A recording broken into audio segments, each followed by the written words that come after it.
Bismillahirrahmanirrahim. Assalamualaikum warahmatullahi wabarakatuh.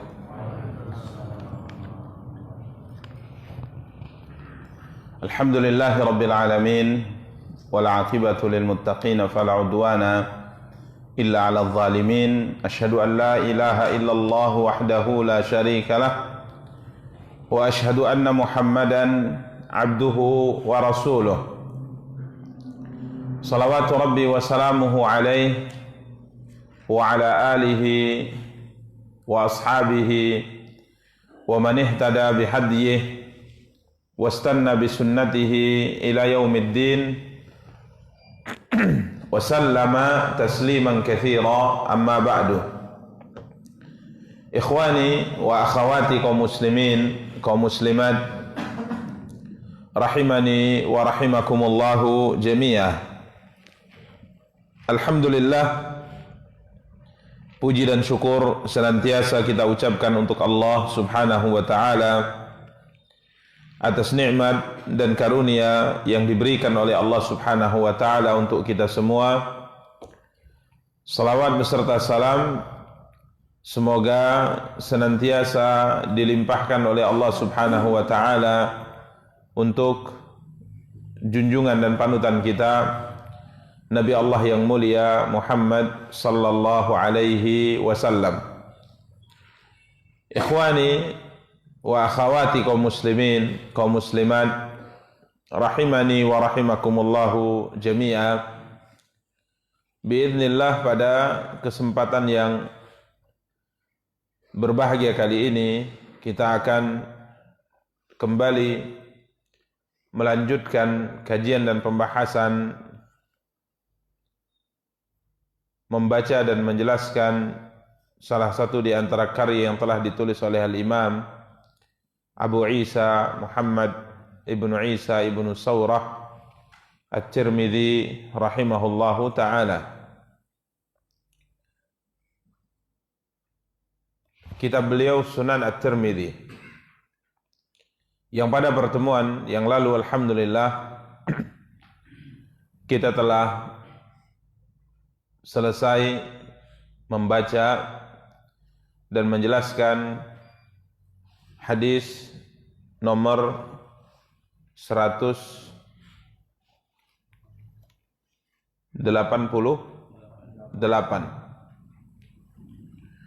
yang insyaallah pada kesempatan yang berbahagia kali ini kita akan lanjutkan pembahasan nomor hadis 189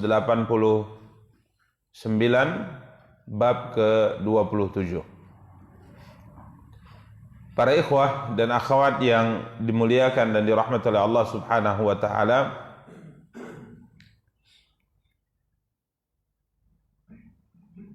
bab majaa fi bad'il adzan, bab apa-apa yang telah datang tentang awal permulaan disyariatkannya azan. Para ikhwah dan akhwat yang dimuliakan dan dirahmati oleh Allah subhanahu wa ta'ala, azan tentunya maklum yang bisa diterjemahkan dengan pemberitahuan. Azan diterjemahkan atau diartikan dengan pemberitahuan, yakni pemberitahuan tentang tibanya waktu salat. Karenanya iqamah, sebagaimana yang sempat kita singgung pada pertemuan yang lalu, juga bisa dinamakan atau disebut adzan juga, karena ia adalah pemberitahuan bahwa salat akan ditegakkan. Karenanya dalam beberapa istilah hadis Nabi sallallahu alaihi wasallam menyebut iqamat juga adzan, ya, sebagaimana telah kita bacakan hadis Nabi sallallahu alaihi wasallam dalam kitab ini, nomor hadis 185 dari Abdullah bin Mughaffal dari Nabi sallallahu alaihi wasallam. Beliau bersabda, "Baina kulli adzanaini salatun liman syaa." antara dua azan ada salat sunnah bagi yang menghendaki. Yang dimaksud dengan dua azan di sini adalah azan yang diucapkan oleh muadzin menandakan waktu salat telah tiba. Kemudian azan yang kedua di sini adalah yang dikumandangkan juga oleh muadzin menandakan salat akan ditegakkan. Ya. Jadi azan secara makna artinya pemberitahuan, ima pemberitahuan bahwa waktu salat telah tiba atau pemberitahuan salat akan ditegakkan, yang kita sebut atau yang kita kenal dengan sebutan al-iqamah atau iqamah. Taib, dalam hadis ini atau dalam bab ini beliau akan membawakan riwayat-riwayat yang menceritakan tentang awal mula disyariatkannya azan ini.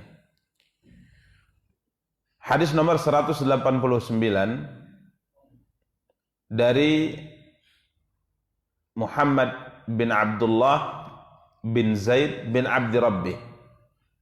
Dia berkata, ya, ini dari Zaid bin Abdi Rabbi, seorang sahabat bernama Zaid bin Abdi Rabbi. Beliau berkata, "Lamma asbahna ataina Rasulullah sallallahu alaihi wasallam fa akhbartuhu ar-ru'ya." Tatkala tiba pagi hari, maka kami mendatangi Rasulullah sallallahu alaihi wasallam dan kami sampaikan tentang waktu atau tentang mimpi yang kami lihat. Hadis ini para ikhwah dan akhwat yang dimuliakan dan dirahmati oleh Allah Subhanahu wa taala diawali dengan sebuah rapat, ya, yang dilakukan oleh Nabi sallallahu alaihi wasallam tentang bagaimana caranya menyampaikan kepada kaum muslimin, memberitahukan kepada kaum muslimin bahwa waktu salat telah tiba. Kala itu dibahas oleh Nabi sallallahu alaihi wasallam dan para sahabat, dan banyak masukan dan usulan. Ini azan belum disyariatkan, ya, syariat azan belum ada. Maka kala itu para ikhwah dan akhwat yang dimuliakan dan dirahmati oleh Allah Subhanahu wa taala, ada sebagian sahabat yang mengusulkan untuk dibunyikan lonceng. Ya, ini usulan yang pertama. Jadi lonceng dibunyikan, kalau terdengar suara lonceng di Madinah berarti menandakan waktu salat telah tiba. Ini usulan di antara usulan mereka saat itu. Akan tapi Nabi sallallahu alaihi wasallam tidak menerima usulan ini. Kenapa? Karena ada tasyabbuh atau menyerupai orang-orang Nasara. Ya, kemudian ada usulan ditiup trompet. Ya, kalau trompet sudah ditiup menandakan waktu salat telah tiba. Nabi sallallahu alaihi wasallam juga menolak usulan ini karena ada tasyabbuh, kemiripan dengan orang-orang Yahudi. Ya, tidak diterima usulan ini. Kemudian diusulkan yang ketiga, ada usulan yang ketiga, dihidupkan api. Ya, seperti api unggun. Ya, tidak didengar suara, kan tapi mereka bisa melihat ada api yang dihidupkan, berarti tanda waktu sholat telah tiba. Ini juga usulan ditolak karena ada tasyabbuh, kemiripan dengan orang-orang Majusi. Jadi tiga usulan ini ditolak. Kenapa? Karena ada sisi tasyabbuh, karena memang Nabi kita yang mulia sallallahu alaihi wa alihi wasallam datang dengan sebuah syariat yang mana di dalam syariat ini Nabi kita yang mulia sallallahu alaihi wasallam menekankan kepada pemeluknya, kepada umatnya, kepada kaum muslimin untuk menjauhi setiap perkara yang di dalamnya, apakah ia perbuatan, ataukah ia keyakinan, ataukah ia ucapan, ataukah ia penampilan, diperintahkan Nabi sallallahu alaihi wasallam untuk dijauhi jika seandainya hal-hal tersebut ada unsur keserupaan, ada unsur tasyabbuh dengan umat-umat selain kita yang itu merupakan ciri khas dari mereka. Ini di antara hal yang diingatkan oleh Nabi sallallahu alaihi wasallam. Bahkan Nabi sallallahu alaihi wasallam sampai bersabda, "Man tashabbaha biqaumin fahuwa minhum." Barang siapa yang menyerupai satu kaum, ya, satu masyarakat. Yang dimaksud dengan kaum di sini dari kalangan orang-orang di luar Islam, menyerupai mereka yang itu merupakan ciri khas dari mereka, maka ia termasuk golongan mereka. Karena umat Islam diperintahkan oleh Allah Subhanahu wa taala dengan beberapa aturan-aturan yang harus dilaksanakan. Tujuannya adalah untuk membedakan kita dengan khususnya orang-orang Yahudi dan Nasrani. Ya, Nabi sallallahu alaihi wasallam perintahkan kita untuk melakukan atau untuk tidak melakukan hal-hal yang itu merupakan perbuatan atau ciri khas dari umat-umat selain kita. Nabi SAW bersabda, "La tutruni kama atratin nasara ibna Maryam." Jangan kalian berlebihan di dalam menyanjungku, di dalam memujiku, sebagaimana berlebihannya orang-orang Nasara dalam menyanjung dan memuji Nabi Allah yang mulia Isa putra Maryam. Jadi Nabi bandingkan dan Nabi ingatkan. Bahkan Nabi SAW juga sampai mengingatkan kita kepada perbuatan-perbuatan yang pada dasarnya mubah.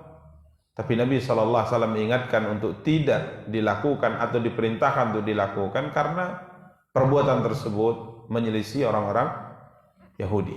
Nabi SAW contoh misal bersabda, bersihkan ya perkarangan rumah kalian karena sesungguhnya orang-orang Yahudi tidak melakukan hal itu. Nabi SAW juga ingatkan dalam makan, kata Rasulullah SAW, berbicaralah. Jadi sambil sedikit mungkin berbicara, karena orang-orang Yahudi diam tatkala mereka makan. Jadi ini hal yang sebenarnya mubah.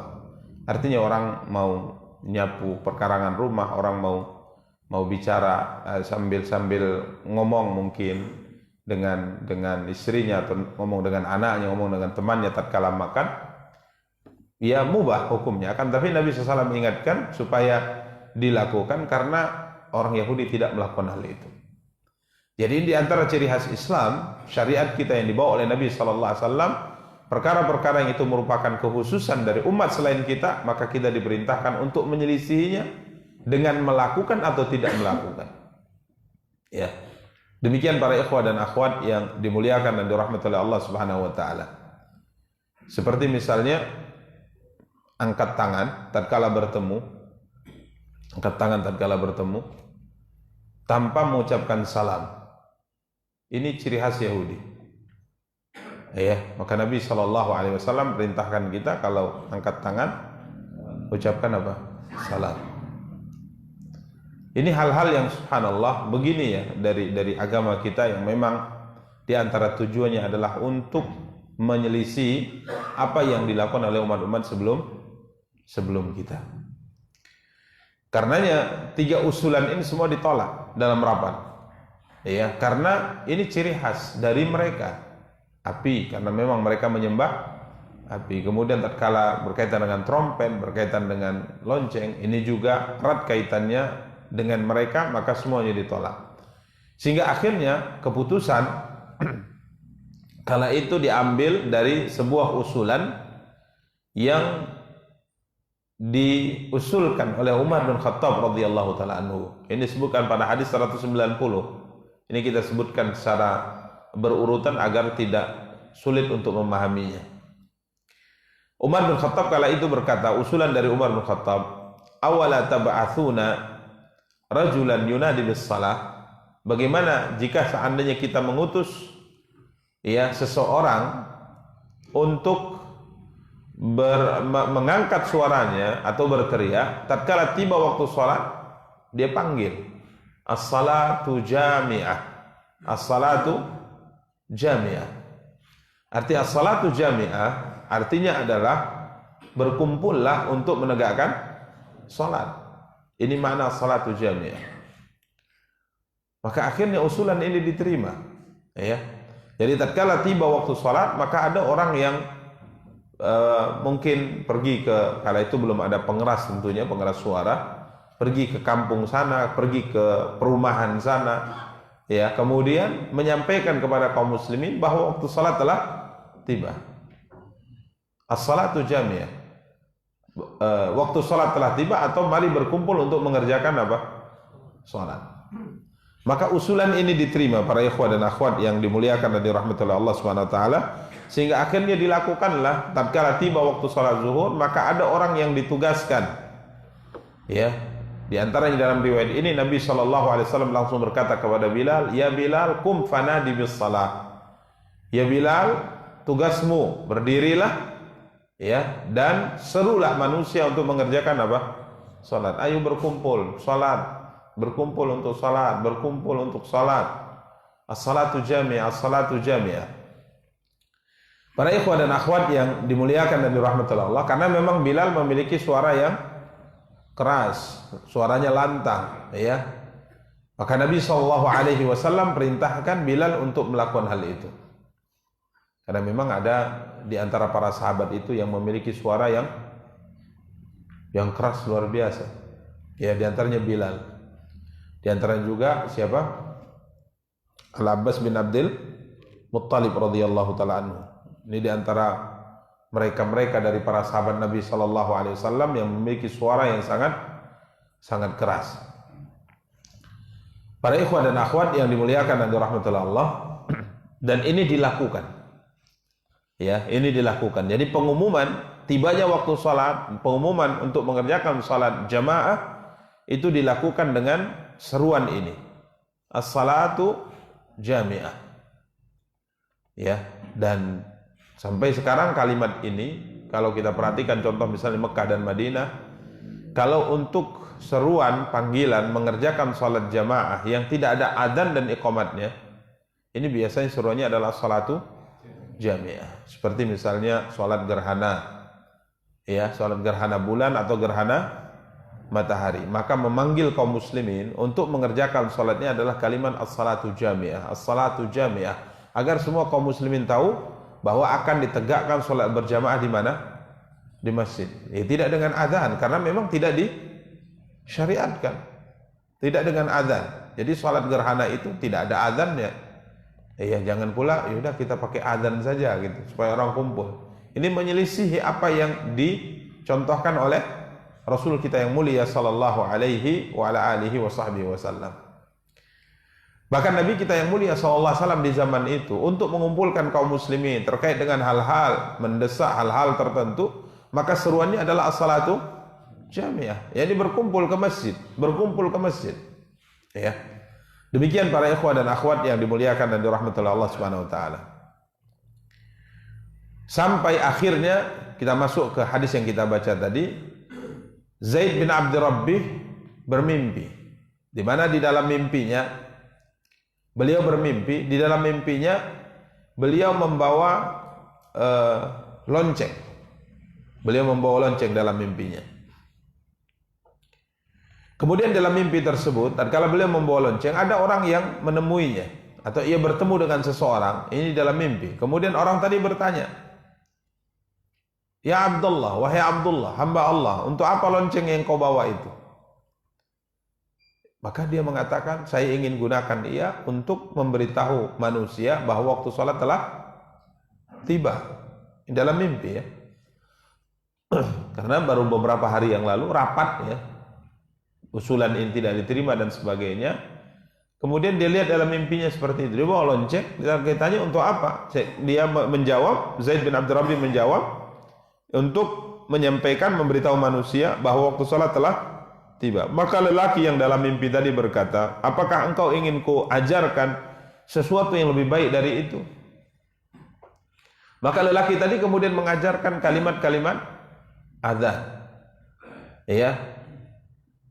Allahu akbar, Allahu akbar, Allahu akbar, Allahu akbar, asyhadu an la ilaha illallah, asyhadu an la ilaha illallah, asyhadu anna Muhammadar Rasulullah, asyhadu anna Muhammadar Rasulullah. Ya. Kemudian hayya 'alas shalah, hayya 'alas shalah, hayya 'alal falah, hayya 'alal falah. Kemudian apa? Allahu akbar, la ilaha illallah. Kemudian diajarkan juga nanti kalau sudah mau menegakkan sholat, baca ini, ya, Allahu Akbar, Allahu Akbar, asyhadu an la ilaha illallah, asyhadu anna Muhammadar Rasulullah, hayya 'alas shalah, hayya 'alal falah, qad qamatis shalah, qad qamatis shalah, Allahu Akbar, la ilaha illallah. Diajarkan juga iqamatnya. Maka ia pun terbangun ya dari tidurnya radhiyallahu taala anhu. Ini aneh ya, mimpinya aneh gitu. Ya, karena sering kita sampaikan ya bahwa Nabi kita yang mulia sallallahu alaihi wasallam pernah bersabda, "Lam yabqa minan nubuwati illa al-mubasysyirat." Tidak tersisa dari kenabian kecuali kabar gembira. Maksudnya mimpi. Kabar gembira maksudnya apa? Mimpi. Artinya Nabi tatkala hidup, Allah Subhanahu wa taala memberitahu kepada beliau beberapa hal yang saat itu masih gaib. Artinya sesuatu yang belum terjadi, sesuatu yang belum bisa dilihat, belum bisa disaksikan, tidak diketahui, Allah menyampaikan kepada nabinya sesuatu yang menggambarkan atau memberitahukan kepada kita, kepada beliau juga apa yang akan terjadi kemudian. Karenanya Nabi SAW contohnya bercerita tentang akan ada seperti ini, akan ada seperti itu, orang ini akan seperti itu, orang ini akan seperti itu. Ini namanya penyampaian yang beliau terima dari Allah SWT dari perkara yang kita sebut gaib. Nabi memberitahu tentang orang yang akan, si fulan akan masuk surga, ini gaib. Nabi memberitahu ada orang si fulan masuk ke dalam neraka, ini gaib. Nabi memberitahu bahwa si fulan akan meninggal dalam kondisi seperti ini, si fulan akan meninggal dalam kondisi seperti itu. Kemudian Nabi memberitahu akan terjadi ini, terjadi itu. Ini semua perkara apa? Gaib. Apakah Nabi tahu gaib? Jawabannya tidak. Tapi saat itu beliau sampaikan karena Allah memberitahu kepada beliau. Kalau tidak, beliau tidak tahu gaib. Dan semua yang disampaikan oleh Nabi SAW, karena itu informasinya dari Allah, pasti dari Allah, maka semua itu pasti akan terjadi. Ya, itu pasti akan terjadi. Ini banyak sekali ya hal-hal yang disampaikan oleh Nabi SAW tentang apa-apa yang akan terjadi, dan semuanya pasti akan terjadi seperti yang disabdakan oleh siapa? Rasulullah sallallahu alaihi wasallam. Jadi lam yabqa minan nubuwah illa al-mubasysyirat. Tidak ada tersisa dari kenabian. Yani informasi tentang perkara yang gaib itu sudah terputus, tidak ada. Karenanya siapapun yang memberitahu akan terjadi sesuatu pada hari ini, pada hari itu, dan dia belum terjadi, maka ini mengaku-ngaku mengetahui perkara yang gaib. Ini pelanggaran berat dalam Islam. Orang-orang yang mengaku-ngaku mengetahui perkara yang gaib. Informasikan akan terjadi hari kiamat pada tahun 2012. Udah lewat, ini 2024 enggak juga hari kiamat. Oh, salah rupanya. Akhirnya diralat lagi jadi tahun 2000 sekian. Tapi gitu pun masih banyak yang percaya. Ya, lihat telapak tangan. Lihat apanya? Garis-garis. Oh, kamu hidup masalah ekonomimu seperti ini. Asmaramu seperti ini, kesehatanmu seperti ini. Ini mengaku-ngaku mengetahui perkara yang gaib, dan ini ada pelanggaran berat dalam Islam. Ya, ini tidak boleh. Tidak boleh. Ya, karena mengetahui perkara yang gaib dulu dari jalur Nabi, nubuwah, dan itu sudah berakhir dengan wafatnya siapa? Nabi kita yang mulia sallallahu alaihi wasallam. Apa yang maksud dengan gaib? Setiap sesuatu yang tidak bisa ditangkap oleh panca indera kita, itu namanya gaib. Apakah gaib secara mutlak memang tidak ada yang akan tahu, atau gaib nisbi, terbatas? Jadi setiap yang tidak bisa ditangkap oleh panca indera itu gaib. Ya, contoh barang yang sudah hilang, kita tidak tahu di mana. Bagi kita apa? Gaib. Kita tidak tahu karena kita tidak bisa melihatnya lagi, kita tidak bisa memegangnya lagi. Maka ini gaib. Maka siapapun yang mengaku-ngaku tahu barang yang hilang tersebut, ini pelanggaran berat dalam Islam. Kecuali kalau memang ada informasi sampai kepadanya, atau dia melihat. Orang tidak melihat, dia melihat. Bagi orang mungkin gaib, bagi dia tidak gaib. Tapi kalau seandainya sekedar melihat air kemudian dia tahu, tengok, ini barang saya hilang kemarin. Oh, bentar ya. Diambilnya baskom. Ditiup-tiupnya, barangmu ada di sini. Mungkin kalau ada kabel di bawah baskom tadi mengarah ke satu tempat, ada kamera di sana, orang yang cerdas akan percaya. Ini tak ada apa-apa, percaya pula. Ya, ini para ikhwah hal yang tidak boleh untuk dipercayai. Nabi SAW bersabda, "Man ata arrafan au kahinan," barang siapa yang datang kepada tukang ramal atau kepada dukun bertanya tentang sesuatu, kemudian dia percaya, sungguh ia telah ingkar kepada apa yang Allah turunkan kepada Muhammad sallallahu alaihi wasallam. Ya, kalau sekedar ingin tahu dan tidak percaya, lam tuqbal lahu salatun arba'ina yauman, tidak diterima salatnya selama 40 hari 40 malam. Jadi pelanggaran berat yang seperti ini, ya, tidak boleh.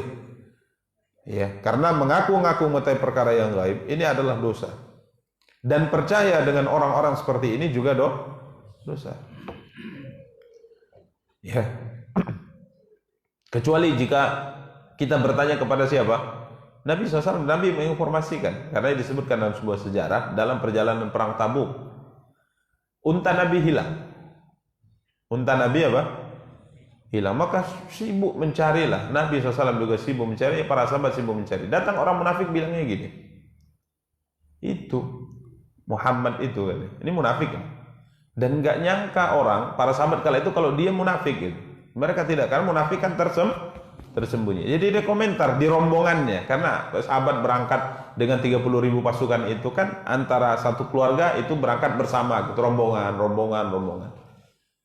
Maka dia komentar di grupnya, ya, di kelompoknya, dia mengatakan, Muhammad ngaku katanya setiap hari turun informasi dari langit. Untanya saja hilang, nggak tahu dia. Ya, kalau antum dengar, antum apa ini orang? Kasih tampar sekali ya. Ya, kurang ajar dengan siapa? Rasulullah SAW. Untanya hilang dari kemarin kita cari nggak ketemu, dia nggak tahu. Ya, maka terkejut para sahabat yang ada di rombongan itu. Selama ini kamu bersama dengan kami, lu munafik kamu rupanya. Sudah cari rombongan yang lain, diusir. Ya, maka hal ini sampai ke telinga Rasulullah SAW, maka berat rasa oleh Rasulullah komentar ini. Maka beliau sampai berkata, sesungguhnya aku adalah Nabi, aku adalah utusan Allah, dan tidak ada yang aku tahu tentang hal ini kecuali yang datang dari Allah. Memang aku tidak tahu apa-apa dalam perkara yang gaib. Kalau tidak diinformasikan oleh Allah, saya tidak tahu. Nabi sampaikan itu.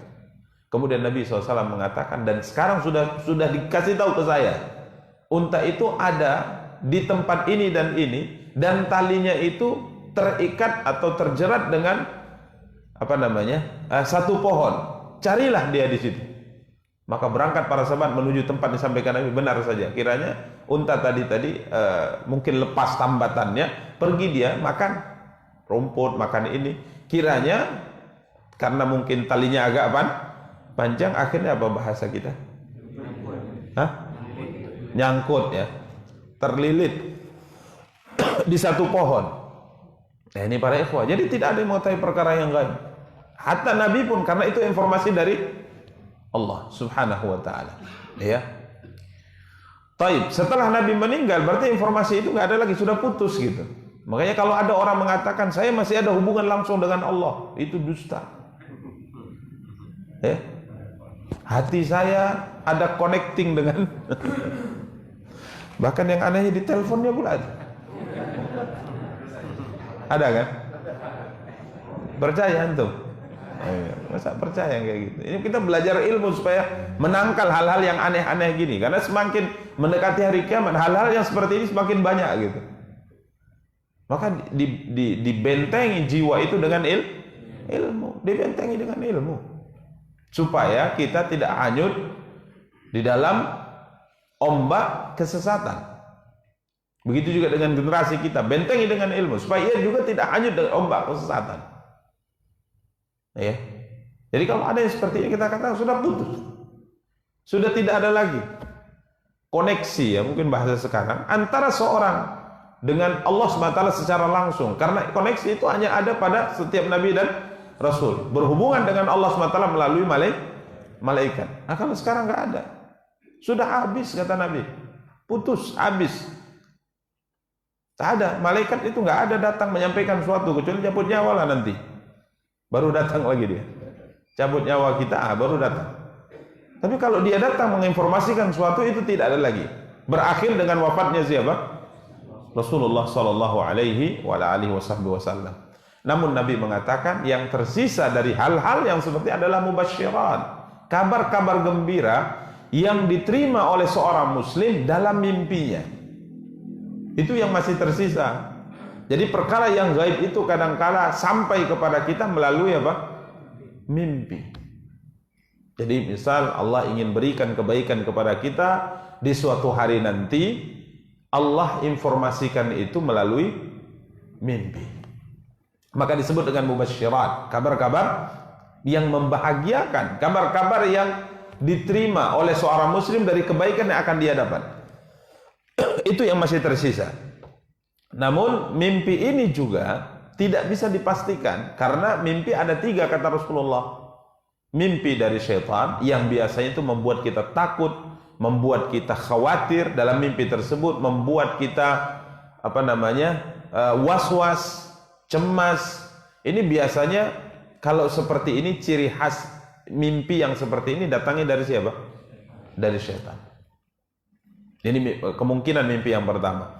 Kemudian yang kedua adalah bawaan hidup sehari-hari yang mungkin orang menyebutnya bunga-bunga tidur.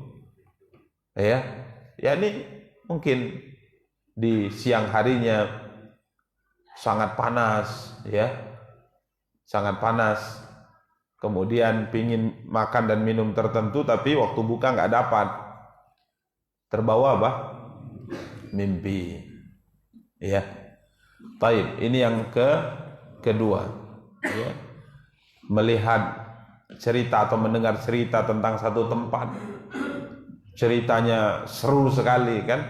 Tapi tidak ada kuasa kemampuan kita berangkat ke sana, akhirnya terbawa mimpi. Ada angan-angan yang belum tercapai, pingin sekali terbawa apa?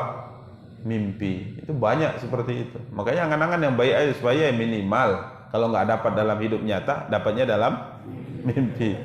Ya, angan-angan aja yang baik. Ya, subhanallah. Ini mimpi. Kemudian yang ketiga dari Allah Subhanahu wa taala. Ini yang benar. Dan untuk memastikan salah satu di antara 3 ini nggak bisa. Makanya mimpi itu kalau yang baik kata Rasulullah sampaikan, ceritakan. Kalau yang buruk jangan diceritakan. Insya Allah tidak berpengaruh. Insya Allah tidak akan membahayakan kamu.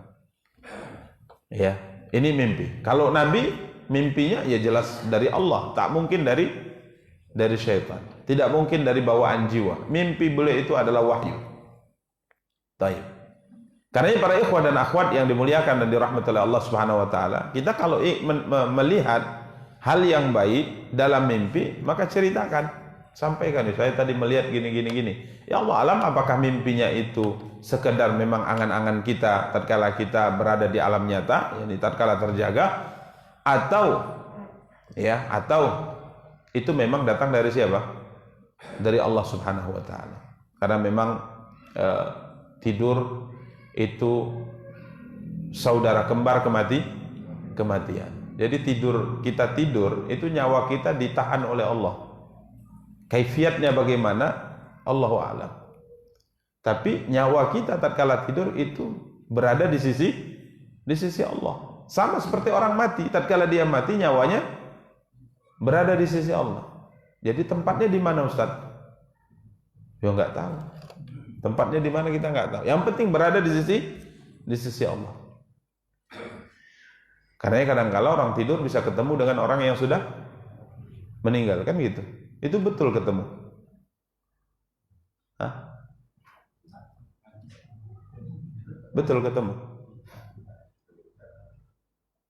Enggak tahu gitu. Jadi mana? Enggaknya tuh enggak tahu ya. Hah? Mimpinya benar. Contoh ini misalnya seorang tidur kemudian bermimpi melihat atau bertemu dengan orang yang 20 tahun lalu sudah meninggal. Tetangga, kita manggilnya uak gitu kan. Ketemu, wah gimana kondisi sekarang? Ya Allah, Allah berikan kebaikan untuk saya. Allah ampuni dosa saya, Allah berikan saya nikmat sekarang. Terbangunlah tetangga tadi. Ceritakan nggak ke orang lain? Ceritakan ke keluarganya, ceritakan. Saya ketemu, bermimpi melihat ayah kalian, melihat saudara kalian ini. Dia menceritakan kepada saya dalam mimpi bahwa ia mendapatkan kebaikan, dosanya diampuni oleh Allah SWT. Ini syariatnya seperti itu, kita diperintahkan. Taib. Pertemuan itu betul tidak? Betul ya? Di mana ketemunya? Ya tempatnya di mana? Ya nggak tahu ya, nggak tahu. Kalau kita dalam alam nyata kan, kamu tadi ada informasi dari si fulan, ya, iya ketemunya di sini, di Tugu Kota Binjai gitu. Ini di mana ketemunya? Nggak tahu di mana. Tapi begitulah alam ini. Makanya kita hidup di sebuah alam yang sangat luar biasa, yang akal kita tidak bisa menjangkau semuanya. Ini keagungan Sang Pencipta Allah Subhanahu wa taala. Karenanya ada seorang sahabat meninggal, seorang sahabat gugur di medan perang. Dia pakai baju besi, kemudian setelah gugur baju besinya dicuri gitu oleh seseorang gitu, kaum muslimin. Kemudian dalam mimpinya ada seorang tidur, dalam mimpinya ditemui oleh sahabat ini dalam mimpi. Sampai sahabat ini mengatakan kepada orang tadi dalam mimpi dia yang sudah gugur, sahabat yang sudah gugur berkata dalam mimpi orang ini, kamu jangan menyangka ini mimpi biasa ya. Kamu ingat ini pesan saya. Gitu sampai itu. Sampai seperti itu. Saya gugur tadi, ini baju perang saya diambil oleh si fulan, kemudian si fulan meletakkannya di tempat ini, disembunyikannya di kendaraannya. Seperti ini. Kemudian dia juga ada pesan tertentu untuk Abu Bakar. Pesan Abu Bakar nanti sampaikan gini-gini. Dia akhirnya sampai, ingat ya, ini bukan mimpi biasa, ini betul ini katanya. Jadi ruh dia itu ketemu dengan ruh orang ini yang tidur. Nah, ini hal dikaji oleh para ulama gitu. Jadi ini dunia mimpi. Dunia ruh, kita tidak bisa mencapai sana karena ini gaib yang tidak ada informasi apapun kecuali datang dari Allah dan Rasulnya. Kalau kita mencoba menyingkapnya, insya Allah otak kita error dia, karena nggak bisa. Ini alam yang tidak bisa dijangkau oleh akal kita. Maka kalau seandainya orang ingin lebih mengetahui tentang hakikat ruh dia, gila lama-lama. Kamu siapa? Nuruddin. Mana? Itu dadamu. Mana yang namanya Nuruddin? Hakikat kamu itu mana? Ya, pening lah. Untuk apa dikaji seperti itu? Ya. Kita pun jadi tadinya pintar jadi bodoh ya. Dan ini sebagian orang menganggapnya itu adalah kecerdasan. Bukan. Itu bukan kecerdasan. Taib. Ini para ikhwan dan akhwat yang dimuliakan dan dirahmati Allah SWT. Ini dunia mimpi. Karenanya para ulama mengatakan orang yang tidur dengan orang yang mati itu disebut wafat juga dalam syariat, dalam agama kita, dan ruh keduanya itu berada di sisi Allah Subhanahu wa taala. Dan karenanya tatkala kita bangun kita mengatakan alhamdulillahilladzi ahyana. Segala puji bagi Allah yang telah menghidupkan kami kembali setelah mematikan kami. Nah ini cuma sama disebut kematian. Karenanya kalau sudah takdirnya ditahan terus, ya sudah nggak balik lagi dia. Kalau takdirnya dibalikkan, itulah alhamdulilladzi ahyana ba'dama amatana wa ilaihin nusyur. Ini tidur ya. Iya. Jadi ini dunia roh. Sehingga para ulama lebih jauh mengkaji lagi roh antara satu dengan yang lain yang sudah meninggal beneran. Kalau tadi kan yang tidur dengan yang meninggal beneran, rohnya bisa apa? Bertemu. Sekarang yang sama-sama meninggal bisa bertemu tidak? Hah? Bisa ketemu tidak? Anak sama bapaknya, bapak meninggal 3 tahun yang lalu, kemudian anaknya meninggal. Ya, sehat. Hah? Bisa ketemu nggak? Hah? Nggak bisa ya. Tapi kalau yang tidur tadi bisa? Bisa. Yang sudah sama-sama mati bisa? Belum ngerasain, mau ngerasain. Allah. Jadi ini subhanallah ya, sebuah ilmu yang kadang-kadang saya pernah bertanya kepada guru saya di tahun 9 berapa ya? 99 saya tanya. Ada sebuah permasalahan yang saya baca dari sebuah fatwa dari Majmu' Fatawa Syekhul Islam Ibnu Taimiyah rahimahullah, sebuah kaji yang luar biasa gitu, kaji yang aneh gitu kan. Jadi sambil pulang dari sholat saya berjalan dengan beliau, kemudian saya tanya tentang masalah itu. Beliau jawab sama seperti yang saya baca. Beliau kata benar, poinnya adalah ini dan ini. Tapi beliau berpesan kepada saya, sebuah permasalahan yang tidak baik untuk dibahas di kalangan orang awam. Oh iya, berarti ada istilahnya apa namanya? Kalau Ali bin Abi Thalib pernah mengatakan haditsin nas bima ya'rifun. Berbicara engkau dengan manusia sesuai dengan kadar keilmuan mereka, karena dikhawatirkan akan didustakan Allah dan Rasulnya. Ya. Jadi ini sekedar ya mungkin membuat antum penasaran saja. Silakan antum nanti belajar terkait dengan pertemuan antara ruh yang orang sama-sama meninggal. Ya. Kalau yang tidur dengan tadi kan sudah kita bahas dengan yang meninggal. Sekarang kalau sama-sama mati gimana? Apakah dia bisa bertemu? Dia kemudian mengatakan, gimana? Tetangga kita yang anak kita si Fulan tuh gimana? Oh, udah nikah, udah banyak anaknya sekarang, sukses. Atau anak buat syubhat ya? Itu dikaji oleh para ulama. Tapi tetap kita katakan kajian seperti ini adalah fudulul ilm, sisa-sisa ilmu. Artinya ya jangan yang dikaji yang aneh-aneh saja. Syarat sholat nggak tahu, ini kacau nih. Yang seperti ini semangat nih ngajinya, tentang ruh, tentang pertemuan, tentang yang aneh-aneh lah gitu. Jadi kita kalau bahas ini dalam sebuah pengajian, insya Allah banyak yang hadir nih. Ya, rahasia apa namanya ya? Alam ruh gitu. Ya kan, banyak orang hadir semangat gitu. Tapi kalau kaji tentang tauhid ngantuk lah, tauhid aja dari kemarin. Tapi padahal ini poin ini adalah fudul ilmu. Artinya kalau seandainya ruh dengan ruh itu bisa bertemu, terus apa manfaat bagi kita sebagai yang hidup? Apa manfaatnya? Apa kita titip pesan kepada orang yang mau meninggal? Nanti titip salam ayah gue ya? Enggak gitu juga kan ceritanya. Tapi ini makanya ini fudul ilmu. Ini sisa-sisa ilmu, ini supaya menghilangkan ngantuk antum saja. Nanti enggak terlalu di apa namanya dibutuhkan dalam kehidupan kita ya sebagai seorang hamba terkait dengan ibadah dan yang lainnya. Sama seperti kaji, kalau kita ziarah apakah orang kita ziarahi tahu gitu? Ya dikaji juga oleh para ulama. Dia tahu gitu. Anakku datang, masya Allah. Ya kalau tahu, kenapa rupanya? Kalau tahu misalnya dia dikunjungi, ya kenapa? Apakah kemudian kita mengatakan ya gimana sih kondisimu sekarang? Oh baik nak, kan enggak seperti itu. Dan banyak orang seperti itu memahaminya. Jadi tahu itu dianggap bisa berkomunikasi. Ya, padahal tidak seperti itu. Ini sebuah kaji yang fudul ilm, tapi memang dikaji oleh para ulama. Ya, kita lanjutkan dulu adzan. Jadi kalau ngaji ini enggak selesai adzannya ya, tentang adzan. Yang lebih penting itu tidak selesai. Tapi intinya Zaid bin Abd Rabbi ini melihat dalam mimpinya diajarkan oleh laki tadi tentang adzan dan iqamat. Pertanyaannya, apakah ini mimpi benar? Mimpi dari Allah?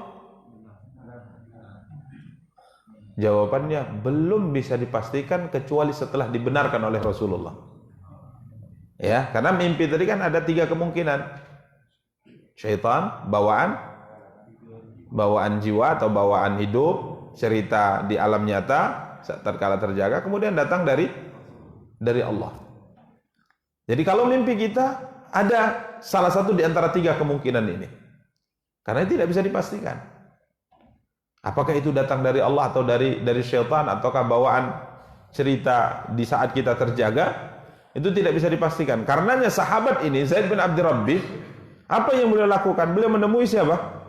Rasulullah. Karenanya jangan kita tertipu, kata Imam Ahmad, dengan mimpi. Mimpi masuk surga, silahkan Anda diizinkan masuk surga, nanti Anda mati masuk surga. Bahkan disampaikan, apapun yang kau lakukan insya Allah diampuni oleh Allah. Oh, ya, Masya Allah ini, udah terserah kita, itu tertipu dia dengan mimpinya. Jangan ya.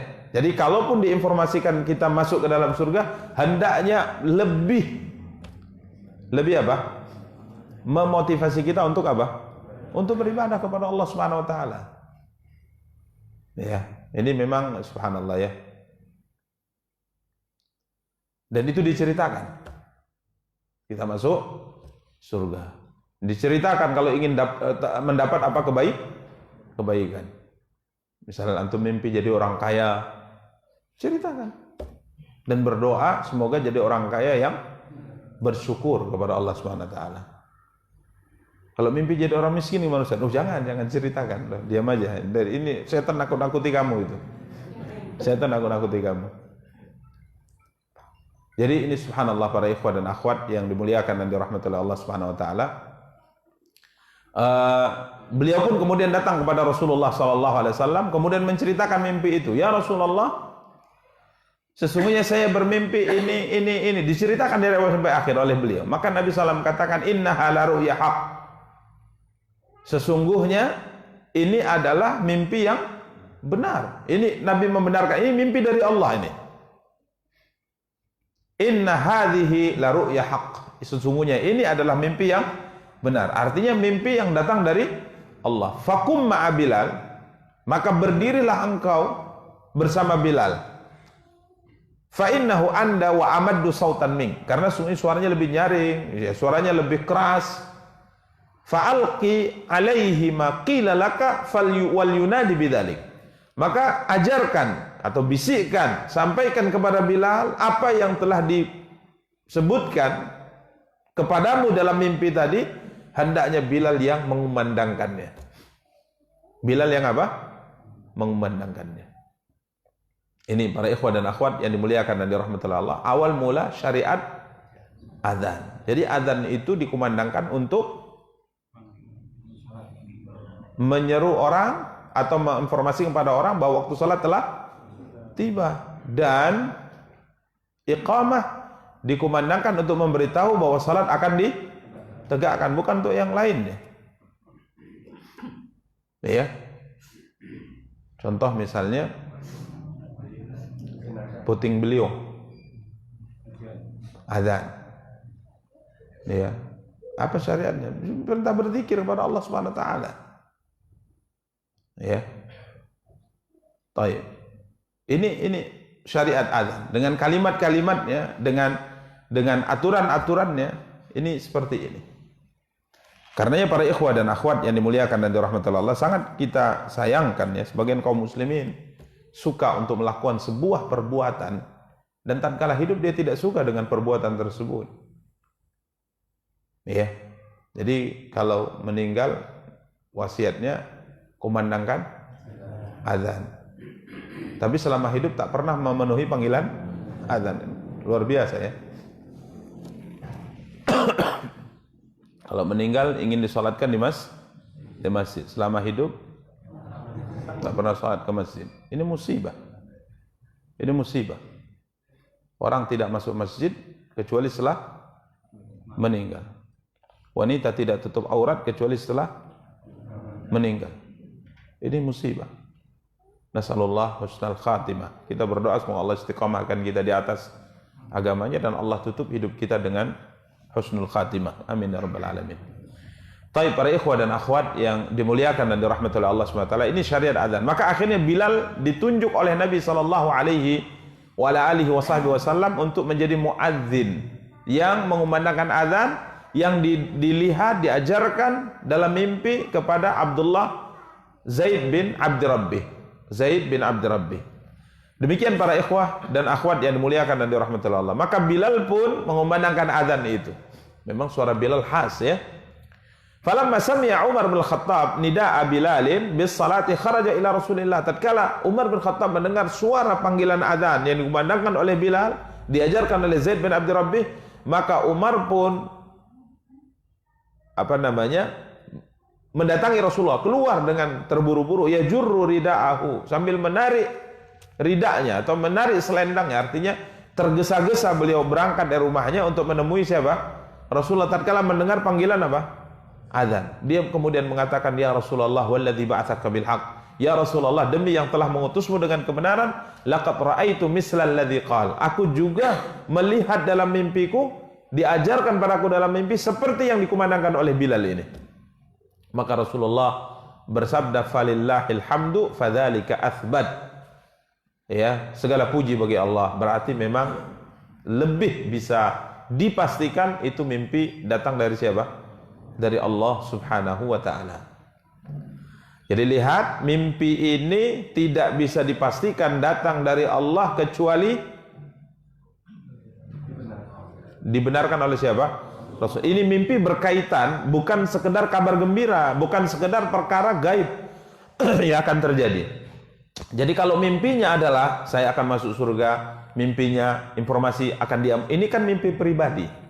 Tapi kalau mimpi ini mimpi berkaitan dengan sebuah aturan atau syariat yang tidak disebutkan dalam Quran dan Sunnah, memastikan ini harus dari Rasulullah SAW. Karena jangan sampai antum mimpi sesuatu, dalam mimpi tadi ada sebuah ajaran baru yang antum dapat, kemudian antum katakan ini datang dari Allah. Siapa yang memastikan itu? Nabi sudah tidak ada. Contoh, Nabi ajarkan, saya bertemu dengan Nabi dan Nabi ajarkan saya sebuah ritual ini dan ini. Kemudian antum bangun, antum ajarkan pada murid-murid antum, ini ritual. Nabi langsung ajarkan saya. Nabi ini ngajarkan saya, kata. Itu bisa dibenarkan tidak? Tidak bisa. Karena mimpi tadi kan salah satu yang tidak tiga hal ini. Yang bisa memastikan itu datang dari Allah, yakni kalau kita mimpi di zaman siapa? Rasulullah. Kemudian Nabi mengatakan itu mimpi benar, itu mimpi datang dari Allah. Berarti dipastikan datang dari Allah karena ada persaksian siapa? Rasulullah. Maka jangan kemudian kita menetapkan sebuah aturan, sebuah perbuatan tertentu, sebuah ucapan tertentu, sebuah keyakinan tertentu melalui mimpi dan tidak ada Nabi yang membenarkannya. Paham ini? Dan itu banyak.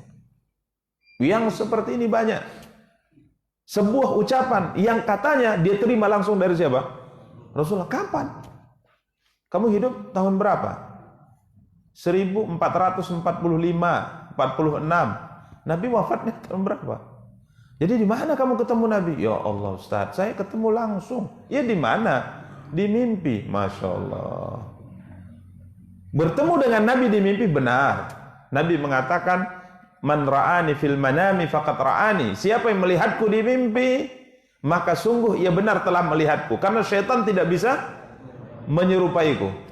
Ini benar, tapi bukan berarti kalau engkau melihat Nabi, kemudian di situ Nabi menetapkan sebuah aturan yang tidak ada dalam Quran dan hadis, kamu bisa jadikan itu sebagai panduan hidupmu. Enggak bisa. Karena Nabi mengatakan, aku telah tinggalkan paling dua perkara. Agama ini juga sudah sempurna. Apa kata Imam Malik rahimahullah? Ini manhaj ya, ini manhaj.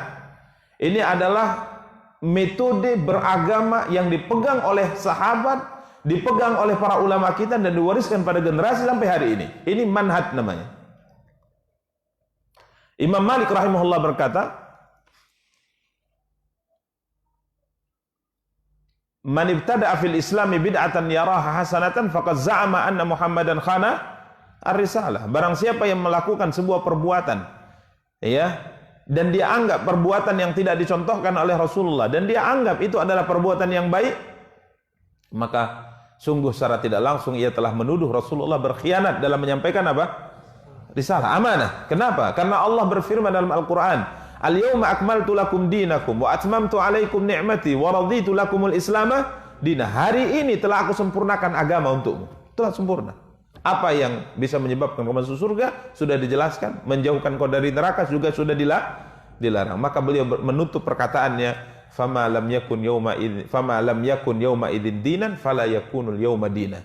Apapun yang pada hari Nabi masih hidup, sebuah keyakinan, sebuah ucapan, sebuah perbuatan tidak masuk atau tidak dianggap dalam bagian daripada agama, maka sampai kapanpun dia tidak bisa dianggap bagian daripada agama.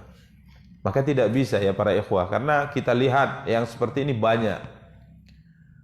Ini ada sebuah ritual tertentu. Dari mana? Nabi langsung ajarkan ke saya. Nabi langsung ajarkan ke guru saya. Loh, bagaimana? Nabi gurumu atau engkau sahabat? Enggak. Di mana engkau bertemu? Dalam mimpi. Kalau informasi sekedar Nabi mengatakan engkau orang baik, Masya Allah, Allah akan mengampuni dosa, alhamdulillah, ini yang pribadi, tidak ada masalah. Mungkin kita ceritakan saya bertemu dengan Nabi, tapi juga sifat Nabi juga sesuai dengan apa? Dengan apa yang ada dalam hadis. Kamu bertemu dengan Nabi ya, gimana rambutnya? Rambutnya keriting. Itu Nabi Afrika. Bukan Nabi Muhammad sallallahu alaihi wasallam. Jadi gimana Nabi? Oh iya, saya ketemu. Hidungnya gimana? Pesek. Oh, itu Nabi Indonesia. Karena khuluq atau ya khuluqiyah, apa namanya istilahnya? Ciri-ciri Nabi secara fisik itu sudah ada disebutkan dalam hadis. Gimana hidung beliau, gimana apa namanya? Bidang dada beliau. Ya, gimana postur tubuh beliau, gimana rambut beliau, gimana kulit beliau, gimana mata beliau, itu ada informasi. Jadi kalau orang melihat seperti yang dia pelajari dalam sejarah sirah nabawiyah, ciri-ciri fisiknya seperti itu, berarti dia benar bertemu dengan siapa? Rasulullah SAW. Jadi kalau untuk informasi pribadi silakan, tapi kalau untuk menetapkan sebuah perbuatan, sebuah ucapan, sebuah keyakinan yang tidak termaktub dalam Quran dan hadis, tidak bisa diterima, karena agama kita dalam menetapkan pelaksanaan ibadah tidak butuh ilham, tidak butuh lagi dengan mimpi, tidak butuh lagi dengan namanya wangsit, apa namanya? Wangsit. Enggak butuh lagi. Jadi ayo mengerjakan sholat, enggak, tunggu dulu, saya belum dapat wangsit. Ini orang peningkat, ini sholat sudah disyariatkan, tidak butuh lagi dengan yang lainnya. Ini manhaj ya, sehingga kita tidak tertipu dengan hal-hal yang baru dalam agama kita yang tidak ada dalam Quran dan hadis. Sekedar beralaskan ini diterima dari mimpi. Bahkan ada mengatakan menerimanya langsung dari sisi kuburan Rasulullah. Ini lebih nggak masuk akal lagi. Dari mana kau dapat bacaan-bacaan sholawat yang seperti ini dan itu? Dia mengatakan, saya pernah berada di sisi kuburan Rasulullah, kemudian tiba-tiba beliau mengeluarkan tangannya, kemudian ada catatan sholawat itu. Ini lebih tidak masuk akal. Ini menolak seperti sebenarnya mudah kalau kita belajar manhaj yang benar. Beginilah yang diajarkan. Karena tidak ada seorang sahabat pun tatkala mereka mengalami kesulitan dalam hidup mereka, adanya pertengkaran dan sebagainya, kemudian mereka datang ke kuburan siapa? Rasulullah menanya, ini Nabi, ini ada masalah, kata Ali bin Abi Thalib dengan Muawiyah, antara saya dengan Muawiyah, mana yang paling benar ini? Keluar catatan, oh ini, enggak ada. Ya, ini manhaj dalam beragama sehingga kita bisa selamat dari pemahaman yang tidak benar. Demikian para ikhwah dan akhwat yang dimuliakan dan dirahmati Allah. Jadi kebenaran mimpi ini karena menetapkan sebuah ritual tertentu. Bukan Nabi yang menetapkannya, tapi melalui mimpi. Namun mimpi ini ditanyakan kepada siapa? Rasulullah. Kemudian Nabi mengatakan mimpi benar. Ditambah lagi mimpinya siapa? Umar bin Khattab. Berarti lebih pasti lagi ini mimpi datang dari siapa? Dari Allah Subhanahu wa taala. Demikian para ikhwah dan akhwat yang dimuliakan dan dirahmati oleh Allah Subhanahu wa taala. Baik, kemudian beliau mengatakan, waqad rawa hadzal hadis Ibrahim ibnu Sa'din an Muhammad bin Ishaq atamma min hadzal hadis wa atwal. Ada riwayat kata beliau yang lebih sempurna, lebih panjang tentang cerita adzan ini, dan alhamdulillah kita sudah sebutkan tadi ya. Jadi beliau Imam Tirmidzi dalam nomor hadis 189 hanya menyebutkan sepenggalan daripada cerita awal mula disyariatkannya adzan. Wa dzakara fihi qissatal adzan mathna wal iqamah marra. Dan dalam riwayat tersebut disebutkan adzan itu kalimatnya dua kali, iqamah kalimatnya satu kali. Ini pembahasan fikih yang panjang sebenarnya. Jadi kalau kita lihat adzan, takbir di awal berapa kali? 2 atau 4? 4. Karenanya ada sebagian mengatakan, ini sebagian pendapat ya, ada yang mengatakan 2. Allahu Akbar, Allahu Akbar. Asyhadu an la ilaha illallah, asyhadu an la ilaha illallah, asyhadu anna Muhammadar Rasulullah, asyhadu anna Muhammadar Rasulullah. Hayya 'alas shalah, hayya 'alas shalah. Hayya 'alal falah, hayya 'alal falah. Kemudian apa? Allahu Akbar, Allahu Akbar, la ilaha illallah. Ada banyak sisi sisi pendapat para ulama, khususnya nanti terkait dengan hadis Bilal diperintahkan untuk menggenapkan azan, mengganjilkan apa?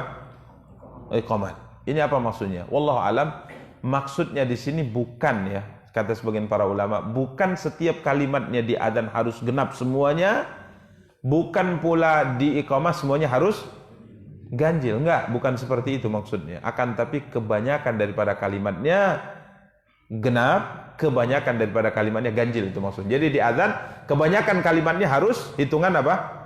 Genap. Kebanyakan kalimat dalam iqamah harus ganjil. Seperti yang dipraktekkan di negeri kita oleh kita kaum muslimin. Ya, seperti iqamah, kebanyakan kalimatnya harus apa? Ganjil. Kecuali takbir. Allahu Akbar, Allahu Akbar. Asyhadu an la ilaha illallah, asyhadu anna Muhammadar Rasulullah. Kan ganjil tuh. Ya, satu kali. Hayya 'alas shalah satu kali. Hayya 'alal falah satu kali. Kemudian Allahu Akbar. Qad qamatis shalah dua kali. Qad qamatis shalah, qad qamatis shalah. Allahu Akbar, Allahu Akbar, la ilaha illallah. Jadi kalau kita hitung kebanyakannya kalimatnya apa? Ganjil. Azan juga demikian. Kebanyakan kalimatnya adalah genap. Ya, kecuali la ilaha illallah di akhir. Ini maksudnya. Jadi bukan, kata para ulama, bukan semua kalimatnya harus genap, semua kalimatnya harus ganjil. Kalau itu yang dipahami, walaupun ada pendapat demikian, tapi ini pendapat lemah. Kalau memang harus genap semuanya, maka takbir di awal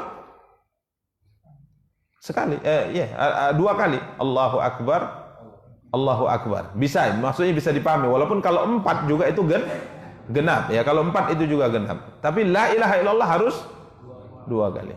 Ya, jadi pemahamannya demikian. Jadi kebanyakan dari kalimat azan hendaknya genap kalimatnya, kebanyakan daripada iqamah kalimatnya hendaknya apa? Ganjil. Demikian para ikhwah dan akhwat yang dimuliakan dan dirahmati oleh Allah Subhanahu wa taala. Kemudian hadis 190 ini sama ya dengan apa yang kita jelaskan tadi terkait dengan cerita awal mula rapat usulan berkaitan dengan ada yang mengusulkan lonceng, ada yang mengusulkan trompet, tapi semuanya ditolak sampai akhirnya disepakati kalimat as-salah jami'ah, as-salatu jami'ah. Baik, kemudian kita masuk bab ke-28. Bab ma jaa'a fit tarji' fil adzan. Bab apa-apa yang telah datang tentang tarji' di dalam adzan. Tarji' artinya kembali. Tarji' artinya kembali, yakni mengucapkan syahadat dengan diulang. Jadi dalam adzan, asyhadu an la ilaha illallah, asyhadu an la ilaha illallah, asyhadu anna Muhammadar Rasulullah, asyhadu anna Muhammadar Rasulullah, kemudian kembali mengulang kalimat ini. Kalau yang pertama, seruan yang pertama syahadat dengan suara agak rendah, sedangkan kedua pengulangannya ada suara yang lebih tinggi. Ini namanya tarji'. Namanya tarji'. Ini bentuk adzan Abu Mahdhurah. Bernama Samurah bin Mi'yar. Samurah bin Mi'yar. Ini ceritanya pernah kita sebutkan kemarin. Kalau nggak salah saya di sini. Awal mula Nabi, kita sebutkan kemarin bahwa muadzin zaman Rasulullah ada Bilal bin Rabah dan Abdullah bin Ummi Maktum. Ini di Madinah. Ya. Kemudian di Mekah ada muadzin Rasulullah namanya Abu Mahdhurah. Abu Mahdhurah namanya Samurah bin Mi'yar. Ya. Dan Abu Mahdhurah ini kita kemarin sudah sebutkan ceritanya, kalau antum masih ingat. Kenapa dia akhirnya ditunjuk atau disepakati untuk menjadi muadzin di Masjidil Haram? Awal mula ceritanya gimana? Ya, awal mula mengejek Adzannya Bilal. Waktu itu selesai perang Hunain. Ya, datang tiba waktu sholat, maka Nabi perintahkan Bilal untuk mengumandangkan adzan. Jadi ada beberapa orang pemuda, termasuk Abu Mahdhurah, Samurah bin Mi'yar. Ya, mereka mendengar seruan adzan Bilal ini sambil menjauh, ya, sambil menjauh dari mana? Dari rombongan Rasulullah. Mereka dengar adzan, kemudian mereka mengejeknya, mengulang-ulang, mencemeh bahasanya. Ya, dengan suara keras. Dengar oleh Rasulullah, maka Nabi suruh mereka pemuda-pemuda ini, ya, untuk panggil dulu mereka semua. Maka dipanggil, duduk di hadapan Rasulullah sallallahu alaihi wasallam. Kemudian Nabi bertanya. Semuanya takut lah ya, karena Nabi sallallahu alaihi wasallam yang memanggilnya.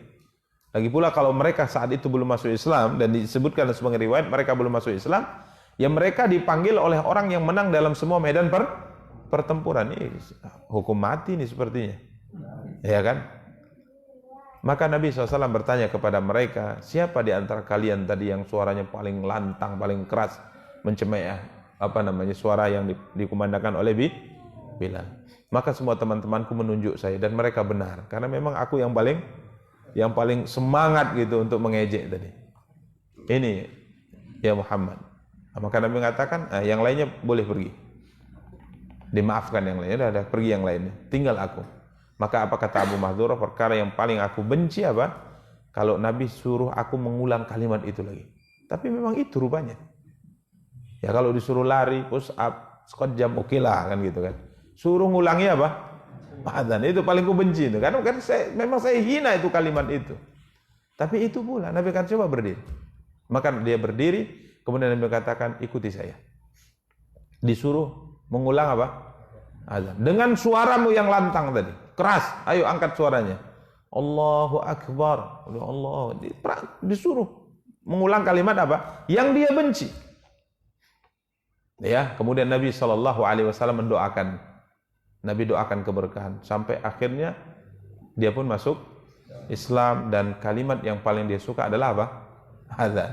Kemudian dia meminta kepada Rasulullah, ya Rasulullah SAW, tugaskan saya adzan di Masjidil Haram. Masya Allah. Bukan di Masjid Jami' ya. Masjidil Haram, Masya Allah ya. Muadzin di Masjidil Haram. Yang sekarang suara-suara mereka suara khas ya.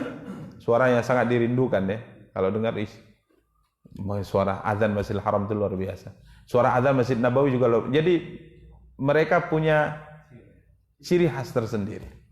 Turun temurun begitu gayanya. Ya, apalagi kalau subuh di Masjid Nabawi itu suaranya khas sekali ya, membangunkan kita untuk salat luar biasa. Tapi intinya ini Abu Mahdhurah radhiyallahu taala anhu akhirnya datang ke kota Mekah, lapor dengan gubernur Attab bin Usaid ya. Attab bin Usayyid dalam sebagian sejarah cara penyebutannya, atau Attab bin Usaid atau Attab bin Asid dalam penyebutan di dalam sejarah. Dia sampaikan, aku ditugaskan Rasulullah SAW untuk adzan Masjidil Haram, maka diterima. Akhirnya dia menjadi muadzin Masjidil Haram. Baik. Dalam hadis Abu Mahdhurah ini ada hal yang berbeda yang ada kaitan dengan istilah tarji'. Tarji' ini pengulangan ya. Jadi syahadat itu diucapkan dua kali. Jadi Nabi ajarkan dia takbir ya, Allahu Akbar, ulang, silakan ulangi. Kemudian sampai tatkala syahadat ucapkan dengan suara agak rendah, dengan suara yang tidak keras. Asyhadu an la ilaha illallah. Maka dia ucapkan asyhadu an la ilaha illallah. Asyhadu an la ilaha illallah, asyhadu an la ilaha illallah, asyhadu anna Muhammadar Rasulullah. Diucapkan ini syahadat kata Nabi dengan suara yang rendah. Jangan keras. Kemudian setelah selesai dua syahadat diucapkan, maka Nabi katakan ulangi lagi dengan suara yang keras. Asyhadu an la ilaha illallah, dengan suara yang lebih keras. Ini namanya tarji'. Ini adanya tidak di adzan Bilal, tapi di adzan Abu Mahdhurah, Samurah bin Mi'yar. Baik, beliau bawakan hadis 191 dari Abi Mahdhurah anna Rasulullah aq'adahu wa alqa alaihi al-adzan harfan. Rasulullah sallallahu alaihi wasallam memberdirikan beliau. Ini setrap lah ya, menyetrap, menghukum beliau karena mengejek azan tadi, dan Nabi ajarkan kepadanya kalimat azan harfan, kalimat demi kalimat. Artinya beliau seakan-akan mengatakan ini benar loh. Saya terima dari siapa? Rasulullah. Karena adzannya agak beda ya dengan adzannya siapa? Bilal. Qala Ibrahim mithlu adzanina, seperti adzan kita. Qala Bishr faqultu lahu a'id alayya. Coba ulangi. Ini cara menimba ilmu, cara menuntut ilmu. Jadi diulangi supaya tidak salah. Fawasafal adzan bitarji'. Kemudian beliau menyampaikan adzan dengan tarji', yakni pengulangan kalimat apa? Syahadat. Taib. Hadis Abi Mahdhurah fil adzan hadisun sahih. Hadis Abu Mahdhurah dalam adzan hadis yang sahih. Dan dahulu ini adalah adzan yang dipakai di kota Makkah. Ya, sekarang tentunya tidak ya. Sekarang adzannya sama seperti adzan kita ya. Tidak berbeda. Ini adzannya Bilal. Adzan Abi Mahdhurah tidak dipakai sekarang. Boleh tidak kita memakai adzan Bilal? Boleh. Tapi tentunya setelah adanya edukasi, adanya diajarkan supaya orang tidak kemudian apa? Recok ya, ribut. Ini paham baru ini. Adzan apa kayak gini kan gitu kan. Ya, masalahnya sering kita katakan kadang-kala kita musuh dengan kebodohan yang ada di diri kita. Karenanya setiap hari kita harus menuntut ilmu, harus belajar. Ya walaupun umur tidak muda lagi, tapi tetap 60 kali ngulang baru bisa hafal, nggak apa-apa, daripada nggak ngulang-ngulang dan nggak ngapal. Ini sudah belajar, ada baca, ada mendengar, ya. Karena memang kita akui bahwa ilmu yang kita terima di saat atau yang kita pelajari saat muda itu yang masih melekat gitu. Kalau yang di saat umur sudah tua, sudah banyak apa? Sudah banyak apa? Sudah banyak beban hidup. Ya. Makanya sudah mulai putih rambut kan? Sudah panas otaknya berarti. Sudah matang gitu ya. Jadi tanamannya itu sudah matang dia. Ya, panas. Sudah penuh. Kalau penuh dia dikeluarkan sebagian, Pak, supaya istilah di apa namanya, di program di apa ya? Di remove ya, kalau di restart bahaya, nanti hilang semua. Kalau di restart hilang semua. Kita restart aduh hilang pula kan gitu kan. Karena kadang-kadang program HP juga sih kalau udah kepenuhan restart ada aja program yang hilang, ini bahaya juga. Kalau yang hilang ya mungkin yang negatif bagus. Ini yang positif hilang, negatif masih ini bahaya. Nasallallahu alaihi wasallam. Taib, ini para ikhwah dan akhwat yang dimuliakan dan dirahmati Allah. Jadi ilmu yang kita dapat di saat masih muda itu yang melekat. Di saat sudah tua kita mulai membaca, kita hilangnya itu apa? Cepat sekali. Makanya benar kata pepatah, at-ta'allum fis sighar kan naqshi 'alal hajar. Belajar di waktu muda seperti mengukir di atas batu. Ya. Wa ta'allum fil kibar kan naqshi 'alal ma'. Nah, ini yang perlu dikritisi. Belajar di masa tua seperti mengukir di atas air. Enggak di atas air lah. Berlebihan itu. Mungkin di atas pasir, mungkin ya. Pasir ya, kalau ada angin hilang gitu kan. Kalau di atas air enggak mungkin, mustahil. Ini membuat yang tua-tua seperti kita ini enggak semangat belajar. Untuk apa? Di atas air kurang kerjaan kan gitu. Ya, enggak. Ya mungkin lebih susah, benar, lebih susah. Ini kita akui. Jadi apa yang kita baca dulu di saat kita masih sangat muda, itu yang tatkala kita mengaji, kita memberikan materi, itu keluar sendiri gitu. Jadi ini dulu pernah dibaca, ini keluar gitu kan. Makanya kadang-kadang ngaji kita nggak jelas juga, satu hadis tak kemana-mana gitu. Ya wajar, karena mungkin dulu banyak baca ya, sedikit banyak baca, sehingga nyambung ke sana, sampai balik pun kita susah. Tadi kenapa bisa ceritainnya gitu. Ya, ini sisa-sisa dulu waktu kita belajar masih mudah. Kalau sekarang ya beban hidup saja yang teringat. Ya, beban hidup saja yang teringat. Tapi alhamdulillah, intinya kita tetap harus belajar, harus tetap belajar sampai kita bertemu dengan Allah Subhanahu wa taala, karena menuntut ilmu hukumnya apa? Wajib. Ya, menuntut ilmu hukumnya wajib. Demikian para ikhwah dan akhwat yang dimuliakan dan dirahmati Allah. Waqad beliau kemudian mengatakan hadis 192 ya, An Abi Mahdhurah allamahul adzan 19 kalimah wal iqamah 17 kalimah. Jadi adzan itu ada 19 kalimat yang diucapkan, iqamah itu ada 17 kalimat yang diucapkan. Dan antum hitung sendirilah. Abu Mahdhurah ini namanya Samurah bin Mi'yar. Artinya beliau sebutkan bahwa adzan Abu Mahdhurah itu sangat berbeda dengan adzan Bilal. Ada perbedaannya dengan adzan Bilal. Wa qad dhahaba ba'du ahli al-ilm ila hadza fil adzan. Sebagian para ulama berpendapat dengan azan ini, azan Abu Mahdhurah. Waqad ruwiya Abi Mahdhurah annahu kana yufridul iqamah. Ada juga riwayat mengatakan bahwa Abu Mahdhurah itu mengganjilkan iqamat.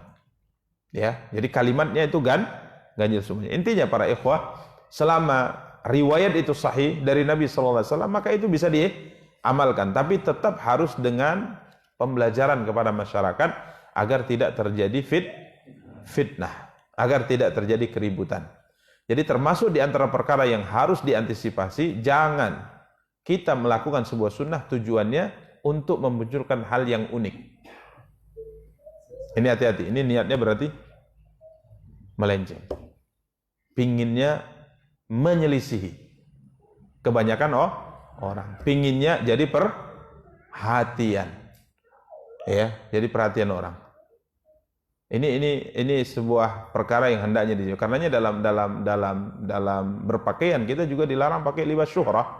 Libas syuhrah adalah pakaian yang seorang memakainya menyelisihi masyarakat muslim yang ada di sekitarnya, sehingga kalau dia datang itu menjadi perhatian masyarakat. Contoh misalnya antum salat Jumat, sering kita katakan antum pakai pakaian yang biasa dipakai oleh Imam Abdurrahman As-Sudais di Masjidil Haram. Antum beli berangkat umrah antum atau haji, antum beli. Mereka pakai jubah. Kemudian di balik jubah itu ada apa bahasa Arabnya lupa saya.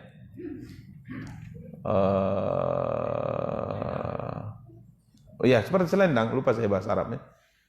Dan itu kan memang gagah ya bentuknya, tapi mungkin karena mancung ya ganteng gagah, kalau kita agak lain juga. Ya, boleh pakai gitu kan. Coba antum lihat Imam Masjidil Haram, Masjid Nabawi, Masya Allah itu pakai itu. Tatkala mereka datang dengan baju putihnya, kemudian pakai selendang khusus atau jas khusus itu, kemudian pakai apa? Simaknya, sorbannya gitu kan. Ah, itu memang luar biasa gitu. Ah, jangan antum pakai itu di sini. Antum soal jumpa pakai itu orang semua akan nengok. Abdurrahman Sudais kan ya. Itu tidak boleh dalam Islam. Nah, kalau antum pakai di sana mungkin sah-sah saja. Kalau di sini ya pakai biasa. Mungkin orang sekarang jubah sudah familiar, atau pakai baju koko, atau pakai sarung, gamis, ya pakai peci ini atau pakai peci ini sudah familiar. Artinya orang kalau kita datang dengan penampilan kita, jangan sampai orang kemudian siapa ini gitu. Jangan, nggak boleh itu. Jadi pakailah pakaian yang biasa dipakai oleh kaum muslimin yang tidak menarik apa? Perhatian kaum muslimin kepada kita. Ini hal yang hendaknya diperhatikan. Jadi begitu juga dalam praktek ini. Ini sunnah ini. Oh, langsung praktekkan. Semua satu masyarakat datang ke masjid. Oh, senang dia, alhamdulillah. Sunnah sudah ditegakkan. Apa buktinya orang heboh dengan ini? Wah, ini salahnya. Ini perlu ada pembelajaran berlahan disampaikan, ya. Allahumma kecuali kalau hukumnya wajib. Kalau hukumnya wajib antum lakukan. Hukumnya wajib. Kita tidak melihat kepada hal yang lain. Kalau memang wajib ya lakukan. Tapi ini sunnah dan ada pilihan yang lainnya. Ya, demikian para ikhwah dan akhwat yang dimuliakan dan dirahmati Allah. Saya kira kita cukupkan. Insyaallah pada pertemuan yang akan datang kita akan lanjutkan di bab ke-29, bab ma jaa fi ifradil iqamah. Ya, kita akan kaji lebih jauh tentang iqamah dikumandangkan dengan ganjil. Iqamah dikumandangkan dengan ganjil. Ada juga riwayat mengatakan iqamah itu juga dikumandangkan dengan genap. Demikian para ikhwan, insyaallah kita akan lebih jauh ya mengkaji pada pertemuan yang akan datang terkait dengan masalah adzan dan iqamah ini. Insyaallah taala kita cukupkan dengan doa kafaratul majlis. Subhanakallahumma bihamdika asyhadu an la ilaha illa anta astaghfiruka wa atubu ilaik. Wassalamualaikum warahmatullahi wabarakatuh.